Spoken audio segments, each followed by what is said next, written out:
Hello YouTube viewers, welcome to my show Computer Redundancy. In today's episode, we're gonna talk about data recovery. So let's dive right into it. Well, first you have to understand why the heck we need it. Well, first of the most basic reasons why we need data recovery is user error. Like we are humans, we make mistakes, or sometimes we are just stupid. So things happen. Then we come to malpractice. Now, in recent times, that has become a very big part, especially because of ransomware that physically destroys your data. So that can happen, and that could be like entirely someone else's fault. But again, you will lose your data.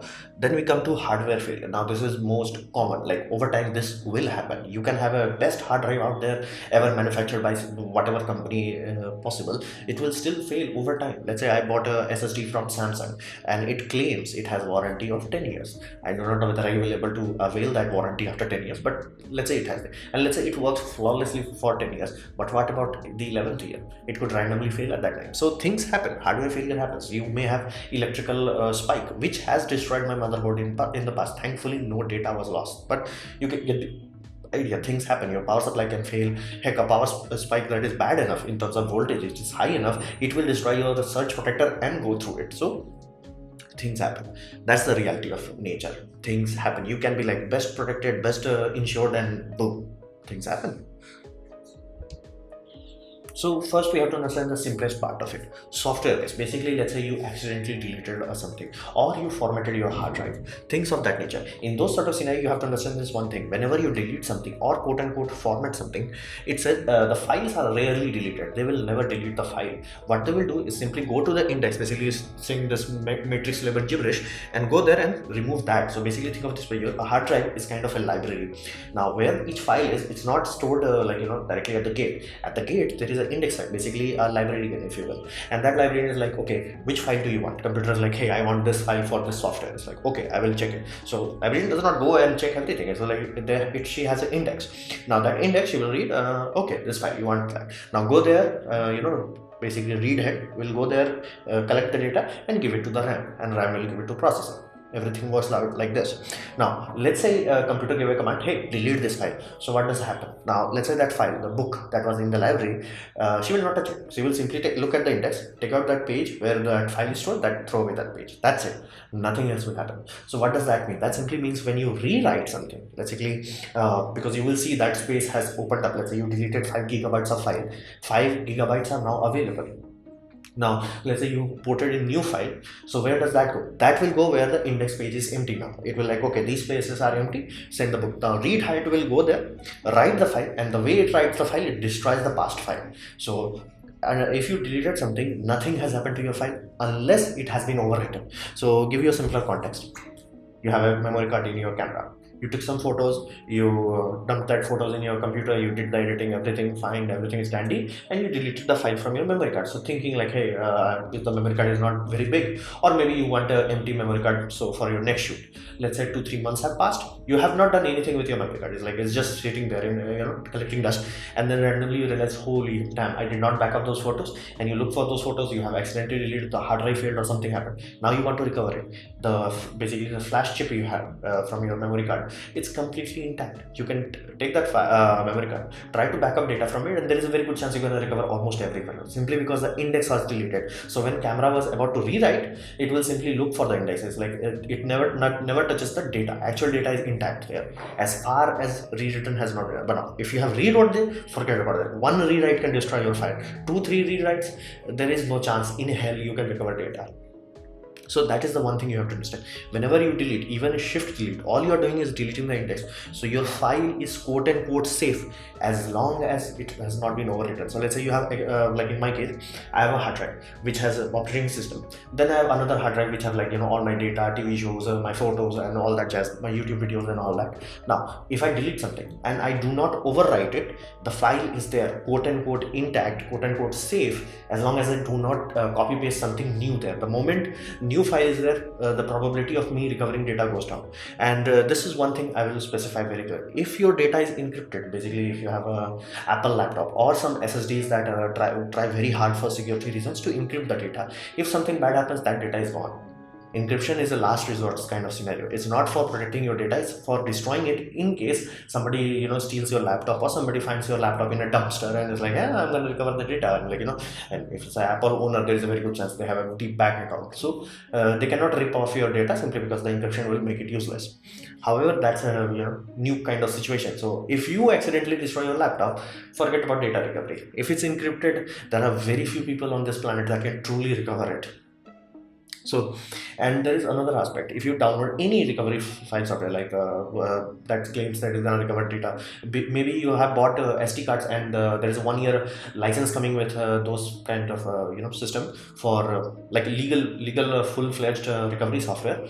Those will show you very old files, but be mindful, if the files are very old, it will not recover. It will recover something like this, simply because these places would have been rewritten. The index may be intact. Index will be like, yeah, go to this sector, and you should find data, but the data would be someone else's data because it has rewritten. So do not expect try to recover something that has been rewritten. If it's rewritten, forget about it. It's like just forget it. Now, in case of format, let's say you had one hard drive, you formatted the damn hard drive, so the amount of space, that 20-30 gigabyte that you have rewritten, now that would be destroyed. Now that simply means the chunks, because chunks are not logically arranged. It's not like 1 2 3 4 5. It's like one is here, next is like 500, then another one is 2000. So you will have random scattered data like that, but majority of your data should be intact, even in case of a format where everything is from the basically the operating system. But be mindful, if it's like 3 terabyte, you're gonna recover only 2.5 terabyte, especially if the files are not too scattered.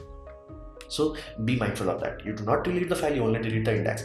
And that is why there are some professional file delete applications. So if your data is like very critical, you have to make sure that once you're done with this file, the file cannot be recovered. It will do that. It will, like, instead of deleting the index, it will go to directory, rewrite those files with white noise, and then after that it will do that 2-3 times just to make sure by some miracle nobody able to recover the data. So that's the software aspect of it. Then we come to the hardware fault. Now this is the most common thing, and I'm reasonably sure almost all of you who are watching my video have experienced this in one point or the another. I have recently have this hard drive fail, then have this hard drive failed. So it's a common thing, and it happens. And I specified in my basically another videos, where you are making a professional machine, be mindful. Hard drives like these are consumables. You're gonna consume this every 3 to 4 years. So, and please they have a serial number which you can index in a Google spreadsheet and be like, okay, I bought this, so have a timer set for that. So after 3 years it warns you, it's like, bro, get a new hard drive because it's about to die now. So it happens. Now what should you do? First thing, stop using it. If the data is important, stop using it like just stop. That's it. Like if you're noticing something like funny, like it's taking too long to read data, or something bad is happening, do not do anything, just stop. Then disconnect the damn hard drive, then connect a USB or CD for booting purposes. Basically, do not boot from the hard drive if the data is on that damn hard drive. Do not boot from them. So boot from something else. Generally USB is more prominent, and then try to recover data. And be mindful, every time you try to do that, you will destroy the drive. So it's a kind of last resort. Now do not do that if the data is actually important. Basically, it's instead of like nice to have, it's kind of like must have. Do not try to do this. Please go to a pro. That's it. Like you have to do that. If hardware fault has happened and your hard drive is made after 2003, you have to do this. Simple reason, because even if let's say you see something simple as, hey, one IC has burned, I'm gonna replace same, you found like exact Seagate model, exact serial number, design, board revision, can you plonk this onto, like, basically from a new drive to this one? Short answer, no. Why? Simply because all these hard drives that are made after 2003, they have a fingerprint, quote unquote. Those fingerprint tells that, like, where the platter is, basically like platter density is, where the bad sectors are, and basically it's a kind of signature to it, because tolerances are so damn high. Most hard drives are faulty, so they will make it like 3.2 terabyte, and then you will get quote unquote 3000 gigabytes of usable data. So how the heck what are usable and what is not? That is in that fingerprint data. So without that fingerprint data, if you try to replace parts, it will simply not work. And that is why you have to go to pro nowadays. Like, you can try this, like, again, if it's a good data, not that important, and you don't simply have the money, because these kind of procedures, people who can truly take apart your drive, make sure that they give you give you the data with high confidence that it's actual data. The people who are gonna charge you like an arm and a leg. But So you have to like make a choice there, but be mindful. The best option, especially if sounds are coming out of your hard drive, go for the pro. Do not try to be smart. Very few people on this planet can actually recover hard drives after that point. So be mindful of that, and do not expect, even if you are paying a lot of money, do not expect a guarantee.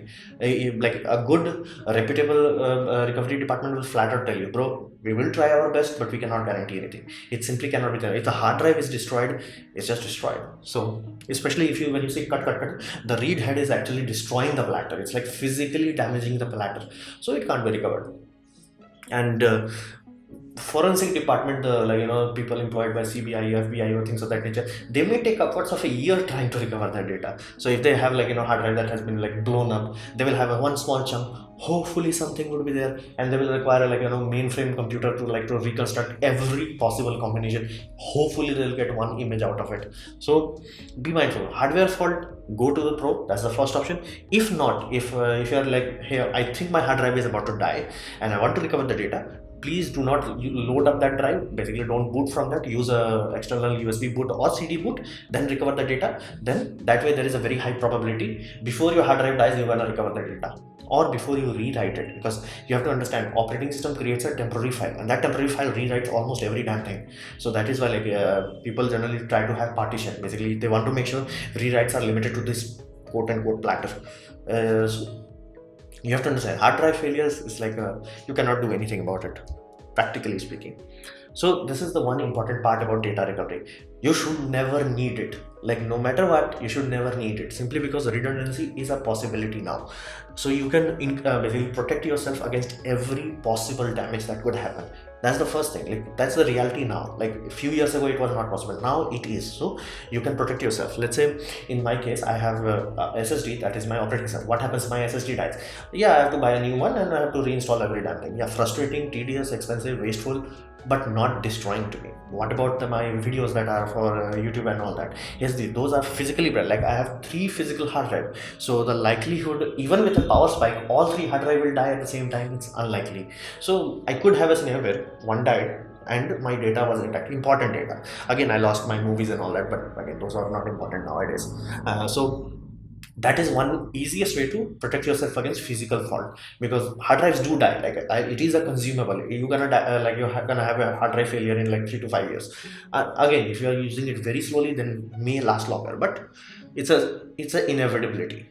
Then you have offline backup. Now this is the best protection against ransomware. Think of it this way: you have external portable hard drive, you backed up all your important data, and you disconnected this is very important. You must disconnect it. Now the reason why you have to disconnect, simply because if ransomware hits your computer, basically it will destroy every single connected data, hardware itself, excluding your mobile phones. Apparently mobile phone can block USB encryption data somehow.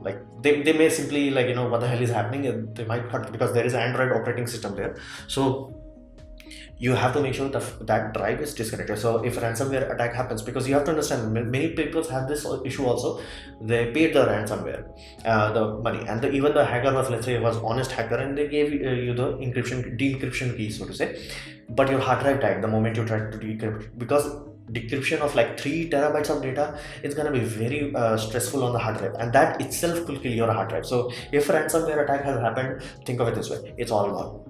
Just don't even try to recover it, or try to pay for it. It's already gone. So the offline backup is the best way. Now again, let's say you don't have hundreds of those external hard drives, or external server. If you're Amazon web server, you physically have external servers placed in a different location on a different optical network, completely isolated, to make sure no attack can happen in the 2 places at the same time.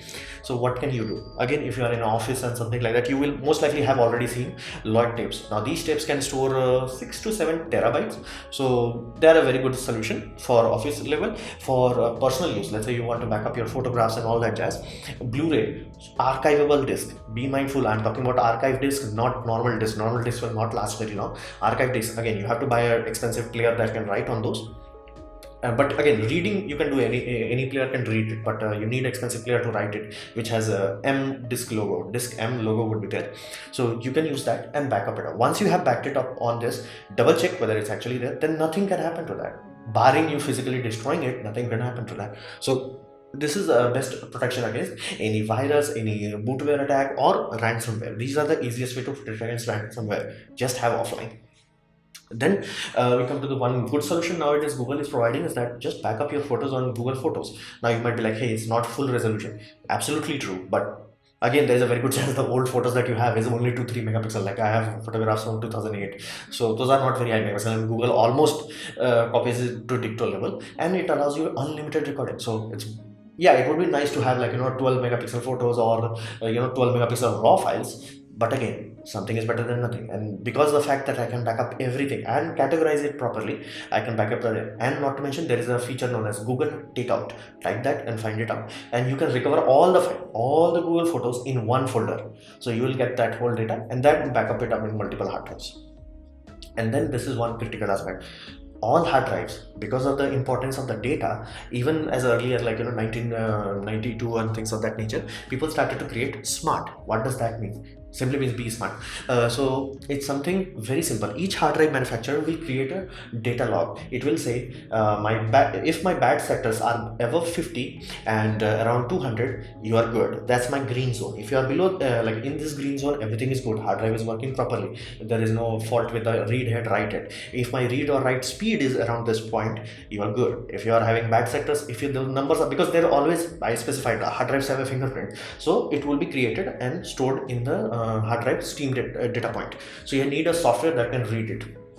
So you can use a crystal disk info and it will read it, and it will flat out say well, how good is your hard drive. It will say good, bad, or caution. So that way you can check it. And heck, you can even find temperature sensors. I did not know that hard drives had temperature sensor, all of them. And for some reason, if you're finding, hey, one of your hard drive is running too hot, now first try to fix that, let's say, and then you checked it out, hey, everything is there is airflow and it's clean. Because if you have thick layer of dust on top of it, it will simply not get the airflow or convection needed to cool it down. Let's say you made sure of that and still hot, that means that hard drive has some fault, it's about to die, back up your data. So smart is a very first line of defense. Basically, make sure you keep checking your hard drive, let's say every month. It's just something that monthly you check, and it's like, okay, everything is good. Oh, this hard drive is like in caution, so you back up the important file away from that on the good drives. And then please have redundancy. That's the whole reality of it. There is nothing better than redundancy. Redundancy is something that if you truly have it, like proper multiple layers of redundancy, nothing can damage your file, like nothing. There is a reason why even Canon's this ludicrously expensive Olympic shooter have dual XQD compact flash express slots for that reason. The probability of two things failing at the same time is almost zero. So that is why people have that. Like there is no bypassing redundancy. No data backup can even come close to redundancy, because simply, let's say your hard drive died, something bad happened, you sent it to recovery system, and versus just trying to reread or your Blu-rays or your lot tapes, much better options. So be mindful of that. Redundancy is your best friend, not data recovery. Data recovery is like the last resort. You should never need to use it.